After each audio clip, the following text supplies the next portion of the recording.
Baik, teman-teman kemarin kan saya kan juga masuk kelas nih, mungkin belajar matematika bahas apa aja? Oh jadi bro, kemarin itu kita belajar tentang pinjaman dan investasi dengan menggunakan bunga majemuk dan anuitas. Pinjaman itu apa sih? Nah, jadi pinjaman adalah dana dalam jumlah tertentu yang diberikan ke nasabah oleh pihak bank sebagai bentuk pinjaman sehingga harus dikembalikan dalam waktu yang telah ditentukan. Contoh pinjamannya seperti di bank, koperasi, pegadaian, dan lain-lain. Selain itu, kita juga belajar tentang investasi. Jadi investasi adalah upaya menanamkan modal atau dana dengan harapan bisa mendapatkan keuntungan di masa mendatang.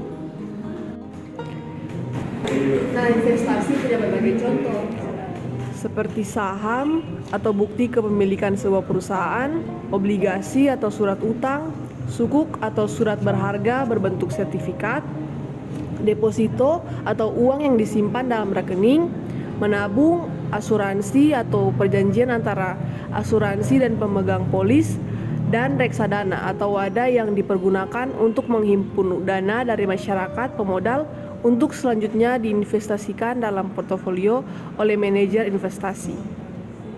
Bentuk lainnya yaitu seperti pembelian tanah, emas, perhiasan, hingga menjalankan bisnis. Selain itu kita juga belajar tentang bunga tunggal dan bunga majemuk. Pengertiannya adalah bunga tunggal adalah bunga yang dihitung pada prinsip pokok awal tanpa memperhitungkan bunga sebelumnya.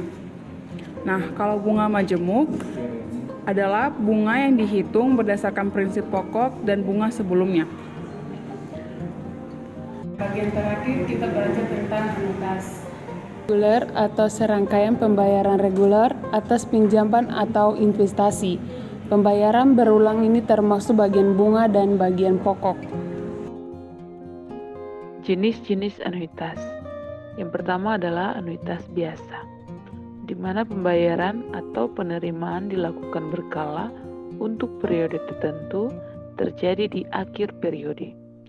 Contoh pembayaran hipotek atau kredit yang diberikan berdasarkan benda tidak bergerak.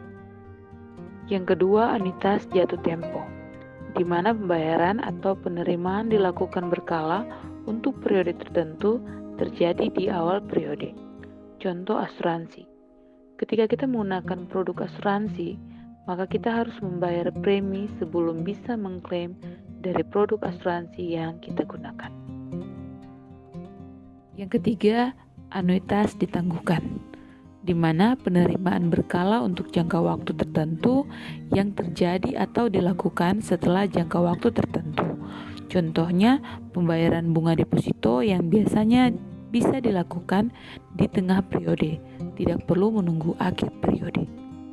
Terakhir adalah anuitas langsung, di mana penerimaan atau pembayaran dilakukan secara berkala selama periode waktu tertentu atau dilakukan secara langsung. Contoh, membeli mobil secara kredit. Keuntungan menggunakan anuitas. Anda dapat mengatur jangka waktu dan jumlah pembayaran agar cocok dengan kenyamanan keuangan Anda dan membantu memprediksi pengeluaran di masa depan. Dari yang kita pelajari kemarin dapat disimpulkan bahwa kita sebagai anak muda harus pintar mengelola uang supaya di saat kita membutuhkan uang kita tidak perlu meminjam uang lagi. Makasih ya teman-teman, penjelasannya sangat jelas.